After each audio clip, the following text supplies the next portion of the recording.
எனக்கு விண்வெளி வீரர் ஆகணும்னு ஒரு பெரிய கனவு. அப்போ இந்த ஆப்பர்ச்சுனிட்டி கிடைச்சப்ப ரொம்ப பொருளாதார ரீதியாக கஷ்டப்பட்டு எங்கே உதவிக்கு நமக்கு கிடைக்கும் அப்படின்னு அலைஞ்சிட்டு இருந்தோம். அப்போ தான் அண்ணா அறம் செய்ய விரும்ப அப்படின்ற ஒரு திட்டத்தை ஆரம்பிச்சிருந்தாங்க. என்னுடைய ஃபைல் போயிடுச்சுன்னு தெரிஞ்சோடனே டேரெக்டாக என்னுடைய ஃபைல் வாங்கி என்னோடய கேஸ் பற்றி ரிசர்ச் பண்ணி இது ஜென்யூனானது அப்படின்னு தெரிஞ்சதுக்கப்புறம் டேரெக்டாக என்னை இன்வைட் பண்ணி ஒரு இன்டர்வியூ எடுத்து எனக்கு அந்த உதவியை கையில் தந்தாங்க. உண்மையில் அந்த உதவி நான் மறக்கவே மாட்டேங்கன்னா ரொம்ப நன்றி.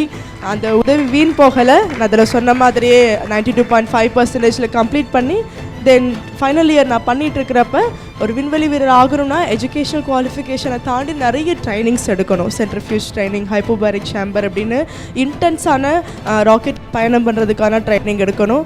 ஸோ இதெல்லாம் எடுக்க முதல் முறை போலந்தோடைய military institute of aviation medicine open பண்ணாங்க. அதில் இந்தியாவிலேருந்தும் சரி உலகளவுலேயும் அதில் எடுத்த சோயூஸ் MS அப்படின்ற ரஷ்யாவோட ராக்கெட்டோடைய ஆக்சலரேஷன் ஸ்பீடில் எடுத்த ஒரே கேண்டிடேட் நான் தான்.